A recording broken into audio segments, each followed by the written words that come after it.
শংকৰজ্যোতি শইকীয়া পোনপটীয়াকৈ আপোনাৰ ওচৰলৈ আহিছোঁ। ইতিমধ্যে উল্লেখ কৰিছোঁ যে পূৰ্বে শিৱসাগৰৰ ৰাইজে কাহানিও নেদেখা নুশুনা পৰিস্থিতিৰ এইবাৰ সাক্ষী হ'বলগীয়া হৈছে, সন্মুখীন হ'বলগীয়া হৈছে। কিহৰ বাবে এই পৰিস্থিতিৰ সৃষ্টি হৈছে সেয়া আৰু বেলেগকৈ আচলতে আওৰোৱাৰ কোনো প্ৰয়োজনেই নাই। কিন্তু আমি এই মুহূৰ্তত জানিব বিচাৰিছোঁ যে আজিৰ পৰিস্থিতি কেনেকুৱা, আজিৰ সামগ্ৰিক পৰিস্থিতি আমাক অকণমান দেখুৱাওকচোন শংকৰজ্যোতি শইকীয়া। হয়, নিশ্চয়কৈ মৌৰী এগৰাকী সাংবাদিকেই নহয়, এগৰাকী শিৱসাগৰীয়া হিচাপে পোনপ্ৰথমে আপোনাক এটা কথা জনাওঁ যে এই পৰিস্থিতি কল্পনাতীত। শিৱসাগৰবাসীয়ে কেতিয়াও কল্পনাই কৰিব পৰা নাছিল যে তেওঁলোকৰ সন্মুখত এনেকুৱা এটা দিন আহিব। আজি ক'তো থাকিবলৈ জেগা নাই, এটুপি পানী নাই খাবলৈ, ক'ত যাব কি কৰিব, এক হাহাকাৰময় পৰিস্থিতি। এতিয়া কেৱল শিৱসাগৰ জিলাখনৰ দাঁতিকাষৰীয়া অঞ্চলসমূহেই নহয়, সমগ্ৰ শিৱসাগৰ নগৰ এতিয়া জলমগ্ন। মই উপস্থিত থকা স্থানডোখৰ হ'ল শিৱসাগৰ নগৰৰ মাজমজিয়াৰ জেঙনিকটীয়া অঞ্চল। মই এই মুহূৰ্তত মফিদে দেখুৱাব, ফটো সাংবাদিক মফিদে দেখুৱাব পৰিৱেশটো কেনেকুৱা, আপুনি নিজেই দেখিলে অনুভৱ কৰিব। এয়া শিৱসাগৰ নগৰৰ মাজমজিয়াৰ জেঙনিকটীয়া অঞ্চল। এনেকুৱা এটা সাগৰ সদৃশ পৰিৱেশ। ইয়াত সাহাৰ্য আহিছে, সাহাৰ্য প্ৰদান কৰা আহিছে, মানুহৰ কিন্তু সাহাৰ্য ল'বলৈও এতিয়া সময় নাই। কাৰণ আচবাব পত্ৰ যিসমূহ সামগ্ৰী, নিজৰ যিসমূহ সা সম্পত্তি সেইসমূহ উলিয়াবলৈ মানুহে সময় নাপালে। এতিয়া শিৱসাগৰ জিলাখনৰ এটা চুক কোনো হয়তো বাকী নাই য'ত পানী নাই, প্ৰতিটো কোণতে এতিয়া পানী। আমি বিগত সময়ত এই দৃশ্যসমূহ দেখুৱাই আহিছোঁ, বিগত দিনটোতো দেখুৱাইছিলোঁ বা তাৰ পূৰ্বেও আমি এই দৃশ্যসমূহ পোনপটীয়া সম্প্ৰচাৰ দেখুৱাই আহিছিলোঁ আৰু আশা কৰিছিলোঁ যে হয়তো 1 বা 2 দিনৰ ভিতৰত এই পৰিস্থিতি সাম কাটিব। কিন্তু তেনেকুৱা নহ'ল, যে দিনক দিনে পৰিস্থিতি অধিক জটিলৰ পৰা জটিলতৰ হৈ উঠিছে।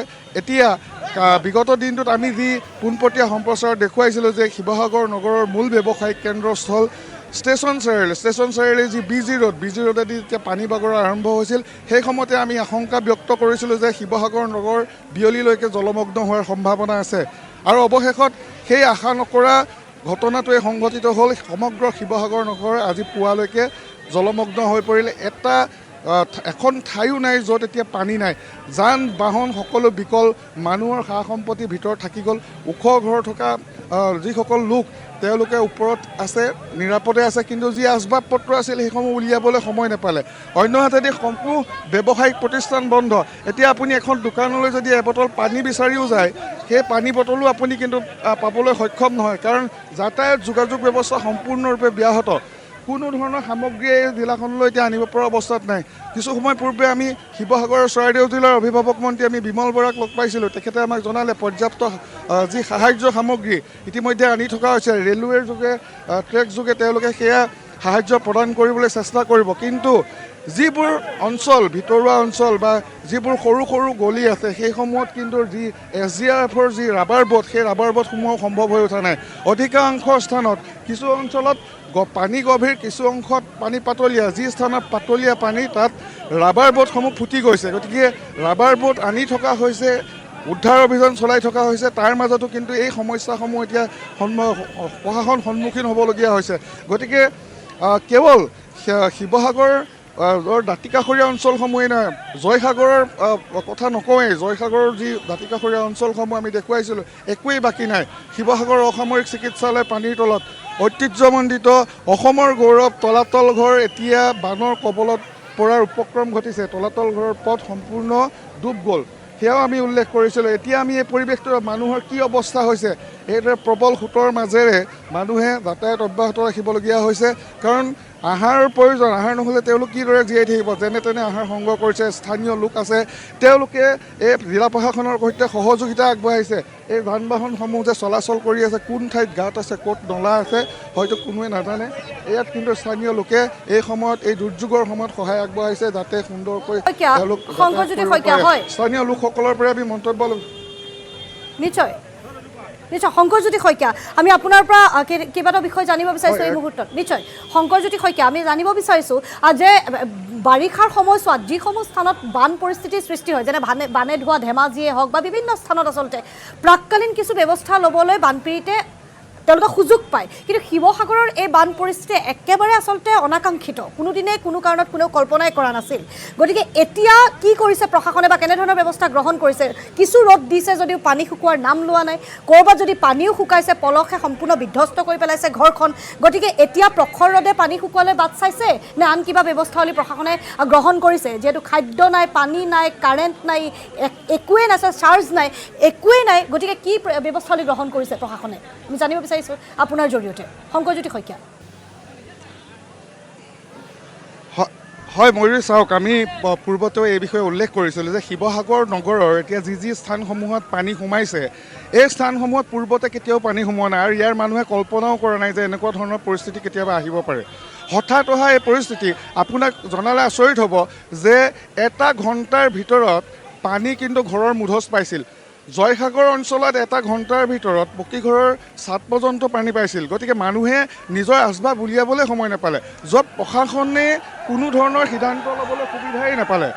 গতিকে এই ধৰণৰ পৰিস্থিতিৰ সৈতে মোকাবিলা কৰিব পৰাকৈ প্ৰশাসনৰ হাতত পৰ্যাপ্ত যি ব্যৱস্থা, সেই ব্যৱস্থা কিন্তু নাছিল, যাৰ ফলত আজি এনেকুৱা এটা পৰিস্থিতিৰ সৃষ্টি হৈছে। আৰু এটা কথা কওঁ, কেৱল প্ৰশাসনক মই জগৰীয়া কৰিব বিচৰা নাই, কিন্তু এই যে চুকে কোণে যি পানী সোমাই এই মানুহবোৰ যে আবদ্ধ হৈ পৰিল, তৎকালীনভাৱে তেওঁলোকক উদ্ধাৰৰ যি ব্যৱস্থা সেই সময়ত কৰিব লাগিছিল, সেয়া কিন্তু জিলা প্ৰশাসনে গ্ৰহণ নকৰিলে সেই সময়ত। আৰু যাৰ ফলত এতিয়া পৰিস্থিতি যেতিয়া জটিলৰ পৰা জটিলতৰ হৈ গৈ আছে, এতিয়া সমস্যাও সিমানেই বৃদ্ধি পাই গৈ আছে। আৰু এই পানী, এই বন্ধ পানী এতিয়া ক'লৈ ওলাই যাব, সেয়া এটা ডাঙৰ প্ৰশ্ন। মই বাৰে বাৰে উল্লেখ কৰি আছোঁ যে দিখৌ, দৰিকা, দিচাঙৰ পৰা বা জাজিৰ পৰা সোমোৱা এই পানী যি 10 স্থানত সোমাই গ'ল, জেৰেঙা পথাৰত সোমাল, ৰূপহী পথাৰত সোমাল, বিভিন্ন অঞ্চল জলমগ্ন হ'ল, এই পানীসমূহ নিষ্কাশিত কেনেকৈ হ'ব? আপুনি ঠিকেই প্ৰশ্ন, ৰ'দ দিয়ালৈ অপেক্ষা কৰিব লাগিব নেকি? ৰ'দ দিলেও যে এই পানী শুকাব কেতিয়া, সেইটো এটা ডাঙৰ প্ৰশ্ন। এই পানী ক'লৈ ওলাই যাব? কাৰণ সকলো ঠাইতে পানী ওলাই যোৱাৰ কোনো ব্যৱস্থাই নাই। এই পানী নিষ্কাশিত কৰিবলৈ কোনো এক ঠাই লাগিব, সেই ঠাইও এতিয়া নাই। কাৰণ জিলাখনৰ চুক কোণ একোৱেই বাকী নাই, সকলোতে পানী। বেতবাৰী অঞ্চলৰ কথা নকওঁৱে, নিমাইজানৰ কথা নকওঁৱে, সম্পূৰ্ণ নিমাইজান, বেতবাৰী এতিয়া পানীৰ তলত। দিচাং নদীয়ে মথাউৰি ভাঙিলে পানী হুৰা হুৰা বাগৰিয়ে আছে। গতিকে নিষ্কাশনৰ কথাটোতো বহুত দূৰৰ কথা। এতিয়া এই পানী বন্ধ কৰা, পানী কেতিয়া বন্ধ হ'ব তাৰ কাৰণে এতিয়া অপেক্ষা কৰিব লাগিব শিৱসাগৰবাসীয়ে। মোৰ সৈতে স্থানীয় লোক আছে, তেওঁলোকৰ পৰাও আমি কিছু কথা জানিম। আপোনালোকে পুৱাৰে পৰাই যথেষ্ট সহায় আগবঢ়াই আহিছে, নিজৰ ইমান সমস্যাৰ পিছতো আপোনালোকে ইজনে সিজনক সহায় আগবঢ়াইছে। সমগ্ৰ শিৱসাগৰ নগৰ আজি জলমগ্ন। কেতিয়াও শিৱসাগৰবাসী এনেধৰণৰ দৃশ্য কল্পনা কৰা নাছিল, কিন্তু কি ক'ব? আপুনি এটা ঠিক কথা কৈছে যে শিৱসাগৰবাসী ৰাইজে এনেকুৱা এটা কল্পনা কৰিব পৰা নাছিল যে এনেকুৱা শিৱসাগৰ টাউনত যেতিয়া পানী সোমাইছে। যিহেতু আমি অনতিপালৰ সৰুকালৰ পৰা দেখিছোঁ, আমি দিখৌ পানীৰ লগত আমি সদায় মোকাবিলা কৰি আহিছোঁ যিটো, কিন্তু এবাৰ এই দিখৌ পানীটো উঠিলে যদি কমি গ'ল, বৰ্তমান কালিৰ পৰা কমিছে। কিন্তু আনহাতেদি দৰিকা পানীটো যিটো আছে, দৰিকা পানীটো সম্পূৰ্ণ টাউনখন জলমগ্ন কৰি পেলাইছে। হাৰ্ট অফ দ্য চিটি যিটো আছে, আমাৰ দলমুখ চাৰিআলি আছে, আপোনাৰ যমুনাৰত আছে, জেঙেতে চাৰিআলি এফালে আছে, আপোনাৰ দাঁতিকাষৰীয়া অঞ্চলকেইটাৰ কথা মই নকওঁৱেই, কিন্তু এই জেগাখিনিত কোনোদিনে পানী সোমাই পৰা নাইকিয়া। লাহতি পেট্ৰল পাম্পৰ আগত, STC ফ্ৰণ্টত। গতিকে আজি এনেকুৱা এটা পৰিস্থিতি হ'ল, যি পৰিস্থিতিৰ কাৰণে আমি মোকাবিলা কৰিব কাৰণে সকলো মানুহে ওলাই আহিছে। আৰু ইয়াতে মানে এটা কথা কওঁ, যিসকল মানুহ ইয়াত খাবলৈ পোৱা নাই তেওঁলোকক আমি ৰিলিফ দি আছোঁ যথাযথ। যিসকল মানুহ অলপ যি পাৰোঁ আৰু পানী হওক বা কিবা বেলেগে ড্ৰাই কিবা বস্তু তেনেকুৱা আমি দিবলৈ চেষ্টা কৰিছোঁ। অহৰহ ৰাতিপুৱাৰ পৰা যি 3-4 দিনৰ পৰা আমি কষ্ট কৰিছোঁ, কিন্তু পানীটো হঠাতে টাউনৰ মাজত কালি আহিছে। গতিকে কালিৰ পৰা আমাৰ কষ্টটো বেছি বাঢ়ি গৈছে। স্থানীয় সকলোৱে সহায় কৰিছে, টাউনৰ সকলোৰে আমাক সহায় কৰি আছে। আৰু এটা কথা প্ৰশাসনক আমি এটা কথা অনুৰোধ কৰিম, যাতে যিসকল মেইন প্ৰব্লেমটো হৈছে আমাৰ ৰেস্কিউ এতিয়া, কাৰণ আমি খবৰ পাইছোঁ কিছুমান মানুহ পানীত ফচি আছে ভিতৰলৈ, কাৰণ পানীটো তৎক্ষণাত আহিছে, ভবা নাই যে পানীটো ইমান আহিছে, কোনোদিন এনেকুৱা পানী দেখা নাইকিয়া। গতিকে সেইসকলক প্ৰথমতে ৰেস্কিউ কৰাটো সুবিধা কৰিব লাগে। আমি SDRFৰ লগত আমি যোগাযোগ কৰিছোঁ, আৰু ADC ছাৰ আহিছিলে, তেওঁলোকৰ আমি যোগাযোগ, তেওঁলোকে বৰ্তমান আমাক আশ্বাস দিছে যে তেওঁলোকক ৰেস্কিউ কৰিব। আৰু আমি এটা অনুৰোধ কৰিম, যিহেতু শিৱসাগৰৰ বাহিৰত যিসকল মানুহ আছে তেওঁলোকে শিৱসাগৰলৈ এই দুদিন নাহিব, কমে আপোনালোকে বাতৰি পাই থাকিব। আৰু দাঁতিকাষৰীয়া অঞ্চলৰ মানুহক যিসকল গাঁৱত আছে তেওঁলোককো আহিবলৈ মনা কৰিছোঁ, কাৰণ পৰিস্থিতিটো বহুত বেয়া টাউনৰ, কাৰণ এইফালে সোমাই গ'লে ফচি যোৱা চান্স থাকে, গাড়ী আহিব পৰা নাইকিয়া। আৰু 37 হাইৱেৰ পৰা টাউনলৈ সোমোৱা ৰাস্তা বৰ্তমান এটাই অলপ পানী কম আছে, সেইটোৱে আছে জেঙেটা চাৰিআলি। প্ৰগতিৰ পৰা যিটো হাইৱে যিটো ওলাই গৈছে, সেইটোতে গাড়ী দুখন চলাচল কৰি আছে, আৰু সেইটোতে আমাৰ গোটেই ল'ৰা লাগি আছে। বাকী সকলো ফালৰ পৰা টাউনত সোমোৱা সকলো ফালৰ পৰা ৰাস্তা বন্ধ গ'ল। গতিকে যিসকল আছে তেওঁলোকে ঘৰতে থাকক আৰু সুৰক্ষিত থাকক। ধন্যবাদ জনাইছোঁ। কি সাহায্য আপোনালোকে আগবঢ়াই আছে? ৰাতিপুৱাৰ পৰা আমি যিহেতু পানী দিছোঁ, এটা খাবলৈ কাৰণে আমি পেকেট লাঞ্চৰ ব্যৱস্থা কৰিছোঁ, কিন্তু এটা প্ৰশাসনক এটা অনুৰোধ জনাইছোঁ জনাম যে যিবিলাক মানুহৰ ঘৰত আমি ধৰি লওক ৰাস্তাতে দি আছোঁ, কিন্তু কিছুমান মানুহৰ ঘৰত এনেকুৱা হৈছে মই এতিয়া নিজে বুকুত নামি পেলাই মানুহৰ ঘৰবিলাক বস্তু দাঙি মেলি থৈ আহিছোঁ। আশা কৰিম যে প্ৰশাসনৰ অনুৰোধ জনাওঁ তেওঁলোকে যে অনতিপলমে মানুহৰ ঘৰে ঘৰে সোমাই পেলাই তেওঁলোকে খোৱাৰ ব্যৱস্থা অতি একদম শেষৰ হৈছে পানীটো কমচে দিয়াৰ ব্যৱস্থা কৰক, নহ'লে মানুহ পানী নাখাই পেলাই মানুহ মৰিব। যিহেতু কাৰেণ্ট অলৰেডি কাটি দিলে, ইনভাৰ্টাৰ মানুহে ঘৰত দাঙি দিলে, মটৰবিলাক মানুহে ওপৰত তুলি দিবলগীয়া হৈছে, এবুকু পানী উঠিছে। সেইকাৰণে আৰু লগতে যিসকল মানুহ আমাৰ লোকেল যিসকল মানুহে তেওঁলোকক অনুৰোধ জনাম যে বাহিৰৰ মানুহ তেওঁলোকে জেঙনিকটীয়া প্ৰগতিয়েদি ইফালে আপোনাৰ কৰদৈগুৰি আৰু ঘিলাগুৰি বন্ধ কৰি ৰাখিছে, ইছেঞ্চিয়েলি বন্ধ, ইফালে বিজি ৰোড বন্ধ। সেইকাৰণে এই শিৱসাগৰলৈ বৰ্তমান নহাই চবতকৈ ভাল হ'ব বৰ্তমান। আৰু প্ৰশাসনক অনুৰোধ জনাম তেওঁলোকে অনতিপলমে যে তেওঁলোকৰ যি হেৰি আছে ৰেস্কিউ আছে তেওঁলোকে পঠাওক, জেঙনিকটীয়া চাইডে পঠাই পেলাই ৰেস্কিউৰ ব্যৱস্থা কৰক। ঘৰে ঘৰে সোমাই পেলাই মানুহক ওলোৱাৰ ব্যৱস্থা কৰক। ধন্যবাদ জনাইছোঁ। হয়, স্থানীয় লোকৰ মন্তব্য পৰামৰ্শ আগবঢ়াইছে তেওঁলোকে শিৱসাগৰলৈ নিশ্চয় শংকৰজ্যোতি শইকীয়া, ভ্ৰমণৰ পৰা বিৰত নিশ্চয় শংকৰজ্যোতি শইকীয়া, হয় নিশ্চয় আপুনি সামগ্ৰিক দৃশ্যাংশ দেখুৱাইছে, স্থানীয় লোকৰ মন্তব্য লৈছে। আমি আপোনাৰ পৰা বিদায় লোৱাৰ সময় আহি পৰিছে, কিন্তু ইয়াৰ পূৰ্বে আমি আপোনাৰ পৰা এটা বিষয় জানিব বিচাৰিছোঁ। সামাজিক মাধ্যমত ফিডত আহি থকা বা সততে ভাইৰেল হৈ থকা কেইটামান ভিডিঅ'ই সঁচাকৈ মানুহৰ আচলতে মন মগজুত জোকাৰণি তুলিছে বুলি ক'ব লাগিব। খোজ কাঢ়িব নোৱাৰা অশীতিপৰ এগৰাকী বৃদ্ধাক কিদৰে লৈ যোৱা হৈছে, এমাহ দিবা এটি সন্তান আচলতে নৱজাতক এটি কেনেদৰে কোচত তুলি পিতৃয়ে এডিঙি পানীৰ মাজত লৈ গৈছে। গতিকে সেইসমূহ ব্যক্তি এতিয়া ক'ত আছে, কেনে স্থানত আছে, হয়তো দৰ্শকসকলেও জানিব বিচাৰে যে এনে ভয়াৱহ পৰিস্থিতিৰ মাজত এই 16 দিনীয়া সন্তানটি বা অশীতিপৰ সেইগৰাকী মাতৃ বা আমি জনাইছোঁ যে বৃদ্ধাগৰাকী এতিয়া কেনে পৰিস্থিতিত ক'ত আছে, ক'ত আশ্ৰয় শিবিৰ স্থাপন কৰা হৈছে, আমি আপোনাৰ জৰিয়তে জানিব বিচাৰিছোঁ। শংকৰজ্যোতি শইকীয়া। হয়, ময়ূৰী চাওক, আমি আশ্ৰয় শিবিৰৰ কথা কৈছিলোঁ। আশ্ৰয় শিবিৰ কেইবাটাও চিহ্নিত কৰা হৈছিল, আশ্ৰয় শিবিৰ স্থাপনৰ কথা কোৱা হৈছিল, কিন্তু সেই আশ্ৰয় শিবিৰসমূহ ইতিমধ্যে বানৰ কবলত পৰিলে। এতিয়ালৈকে কিন্তু আশ্ৰয় শিবিৰ ক'তোৱেই নাই। এতিয়ালৈকে জিলা প্ৰশাসনে আশ্ৰয় শিবিৰ স্থাপন কৰিব পৰা নাই, কাৰণ সমগ্ৰ জিলাখনতে এতিয়া প্ৰাণী। আৰু এই আপুনি যি উল্লেখ কৰিলে বৃদ্ধাগৰাকীৰ কথা বা অন্যান্য যিসকল লোকৰ কথা আপুনি উল্লেখ কৰিলে, বিগত দিনটোত আমাৰ সন্মুখত এগৰাকী মাতৃয়ে এটা লোহাৰ বাকচত ভৰাই এটা সন্তানক পানীত টানি আনিছিল। আৰু সেই মানুহখিনি ক'ত সম্পৰ্কীয় লোকৰ ঘৰলৈ গুচি গৈছে, নাইবা এই নগৰৰ পৰা ওলাই গৈ তেওঁলোকে সুৰক্ষিত স্থান বিচাৰি ফুৰিছে। আৰু এই ক্ষেত্ৰত জিলা প্ৰশাসনে যি ধৰণে ব্যৱস্থা কৰিব লাগিছিল, যি ধৰণে তেওঁলোকে প্ৰকৃততে এই লোকসকলক সহায়ৰ হাত আগবঢ়াব লাগিছিল, সেয়া কিন্তু এতিয়ালৈকে আগবঢ়াব পৰা নাই। এই মুহূৰ্তত মই আপোনাক দেখুৱাইছোঁ যে এই সাহায্য সামগ্ৰীসমূহ আহি আছে, কিন্তু সাহায্য ক'ত দিব, কেনেকৈ দিব, সেয়া কিন্তু এতিয়ালৈকে কোনো পৰিকল্পনা নাই। কাৰণ সমগ্ৰ নগৰখনতেই পানী। আপুনি অশীতিপৰ বৃদ্ধাগৰাকীৰ কথা ক'লে, কেৱল এগৰাকীয়েই নহয়, গোটেই জিলাখনৰ আপুনি বিভিন্ন স্থানত গ'লে আপোনাৰ দেখিলে চকু পানী ওলোৱা কিছুমান দৃশ্য, যে ঘৰৰ ছালৰ ওপৰে পানী গৈছে। খেতি খোলা কৰি খোৱা মানুহ ঘৰখন উটুৱাই লৈ গ'ল, গৰু উটুৱাই লৈ গুচি গ'ল, খেতিপথাৰ সম্পূৰ্ণ নষ্ট। এই মুহূৰ্তত যদি আপোনাক মই চৰকাৰী হিচাপ দিওঁ, তেতিয়াহ'লে এতিয়ালৈকে 224খন গাঁও জলমগ্ন হৈছে শিৱসাগৰত, আৰু 17,866টা কৃষিজীৱী পৰিয়াল ইয়াত ক্ষতিগ্ৰস্ত হৈছে। 8,904 হেক্টৰ ইতিমধ্যে কৃষিভূমি সম্পূৰ্ণভাৱে বিনষ্ট হৈ গৈছে, খেতিপথাৰ সকলো শেষ, পশুধন শেষ। আৰু ইয়াৰ পিছত আমি বাৰে বাৰে কৈ আহিছোঁ যে জিলা প্ৰশাসনে যি ধৰণে সাহায্য আগবঢ়াব লাগিছিল, যিটো তৎপৰতা প্ৰকৃততে দেখিব লাগিছিল, সেই তৎপৰতাটো কিন্তু দেখা পোৱা হোৱা নাই। শেহতীয়াকৈ যেনেকৈ নহ'লেও শিৱসাগৰ বিধানসভা সমষ্টিৰ বিধায়কগৰাকী ততাতৈয়াকৈ গুৱাহাটীৰ পৰা ঘূৰি আহি কিন্তু তেওঁ কিছু তৎপৰতা দেখুওৱা পৰিলক্ষিত হৈছে। বিগত দিনটোৰ পৰা তেওঁ পাৰ্যমানে চেষ্টা কৰিছে বানাক্ৰান্তৰ ওচৰলৈ যাবলৈ, অভিভাৱক মন্ত্ৰীগৰাকীয়েও চেষ্টা কৰিছে, কিন্তু এই যে জিলা প্ৰশাসনৰ যিসকল উচ্চপদস্থ বিষয়াসকল এতিয়াও কিন্তু তেওঁলোকৰ চৰকাৰী গাড়ীত বহিহে তেওঁলোকে বান চাবলৈ গৈ আছে। ক'ত কোনে কি পাইছে, কি খোৱা পানী পাইছেনে নাই, খোৱা আহাৰ তেওঁলোকে পাইছে নাই, এইবোৰ কিন্তু খবৰ প্ৰকৃততে ৰখা যে নাই, সেয়া কিন্তু ইতিমধ্যে প্ৰমাণিত হৈছে। আৰু যিকেইটা হেল্পলাইন নম্বৰ দিয়া হৈছে, সেই হেল্পলাইন নম্বৰকেইটা এক প্ৰকাৰ ক'বলৈ গ'লে সেয়া পুতলাৰ দৰে সজাই থোৱাৰ দৰে হৈছে, কাৰণ তাত ফোন কৰিলে কোনেও নাপায়। গতিকে কোনে কেনেকৈ ক'ৰ পৰা তেওঁলোকে আৰ্তজনে এতিয়া সাহায্য লাভ কৰিব, সহায় লাভ কৰিব। গতিকে নিজেই ইজনে ইজনক সহায় কৰিবলৈ বাধ্য হৈছে। এই জেঙনিকটীয়াৰ পৰিৱেশটো মই আপোনাক দেখুৱালোঁ যে জেঙনিকটীয়াত কিদৰে নিজৰ বিপদৰ পিছতো এই অঞ্চলৰ ৰাইজে ইজনে সিজনক সহায় কৰিছে।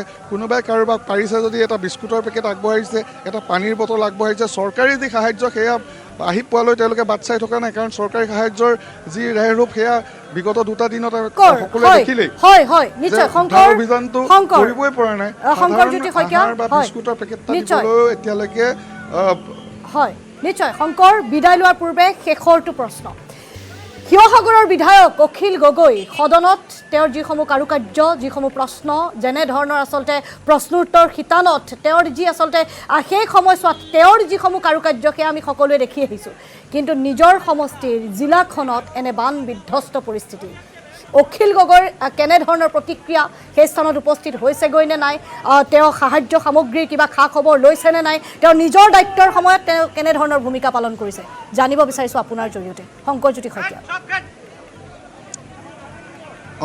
হয় চাওক মৰি, মই পুনৰ আপোনাক উল্লেখ কৰিছোঁ যে বান যেতিয়া শিৱসাগৰ জিলাত বান পৰিস্থিতি অৱনতি হ'ল, তেওঁ ততাতৈয়াকৈ আজি 2টা দিন পূৰ্বে তেওঁ নিশা শিৱসাগৰত আহি উপস্থিত হৈছিল। আৰু জাজিৰ ফালৰ পৰা যিহেতু দিনৰ ভাগত আমি জাজি নদীৰ মথাউৰি কিদৰে ভাঙি অৰ্ধশতাধিক গাঁও প্লাৱিত কৰিলে সেয়া আমি পোনপটীয়া সম্প্ৰচাৰত দেখুৱাইছিলোঁ। বিধায়কগৰাকীয়ে সেইসমূহ পৰিদৰ্শন কৰি আহি বিগত দিনটোতো তেওঁ নিমাইজানকে আদি কৰি বিভিন্ন স্থানত তেওঁ বুজ লৈছে, আৰু আজিও তেওঁ বিভিন্ন স্থানত ঘূৰি ফুৰিছে। বৰ্তমানলৈকে তেওঁক লগ পোৱা নাই, কিন্তু কালি আমি 2-3বাৰ তেখেতক লগ পাইছিলোঁ। সাহায্য ৰাইজৰ বাৰ্তজনৰ তেওঁ খবৰ লৈছে। কিন্তু আপুনি যিটো প্ৰশ্ন কৰিলে, নিশ্চয়কৈ এই প্ৰশ্নটো কিন্তু শিৱসাগৰৰ প্ৰতিজন ৰাইজে, প্ৰতিগৰাকী লোকে সুধিছে যে শিৱসাগৰ ৰাইজৰ ঢেৰ প্ৰশ্ন আছে বিধায়কগৰাকীৰ ওপৰত। তেওঁক বহুত মৰম চেনেহ আদৰেৰে সৈতে তেওঁক বিধানসভালৈ প্ৰেৰণ কৰিছিল, 2বাৰকৈ প্ৰেৰণ কৰিছে।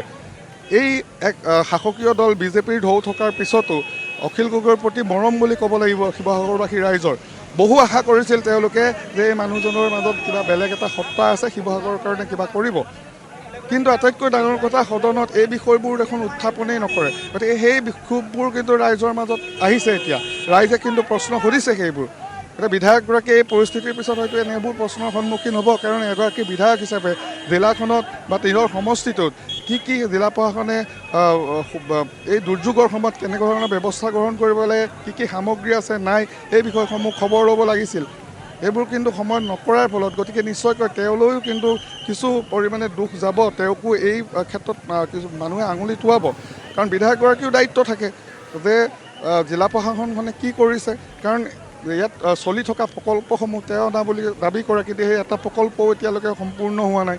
পথৰ দুৰৱস্থা, এতিয়ালৈকে বৰালি নিৰ্মাণ কাৰ্য সম্পূৰ্ণ হোৱা নাই।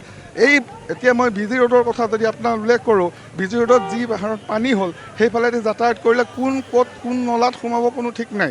আপুনি ক'ত গৈ ওলাব, তাত যদি পৰে আপুনি হয়তো ব্ৰহ্মপুত্ৰ দিখৌ দৰিকা ক'ত ওলাব ঠিকনা নাই, এনেকুৱা এটা পথ এতিয়া সেই পথটো। সেইটো সাধাৰণ অলপ পাতলীয়া পানী থাকিলেই তাত আপুনি যাতায়াত কৰাটো অসম্ভৱ। গতিকে এবুকুলৈকে পানী, তাৰ দাঁতি কাষৰীয়া মানুহসমূহ যিসকল ব্যৱসায়ী, এতিয়া তেওঁলোক সেইদৰে ওপৰত তেওঁলোক ওখ ঘৰত আশ্ৰয় ল'বলগীয়া হৈছে, তাৰ পৰা ওলাই আহিব পৰা নাই। এয়াই হ'ল শিৱসাগৰ নগৰখনৰ দৃশ্য। শিৱসাগৰ নগৰেই নহয়, এতিয়া শিৱসাগৰ জিলাখনৰ চুক কোণবোৰৰ অৱস্থা এনেকুৱা, এটা চুক কোনো নাই য'ত এতিয়া মানুহে থিয় হৈ থাকিব পাৰিব যে এডোখৰত মই নিৰাপদে আছোঁ।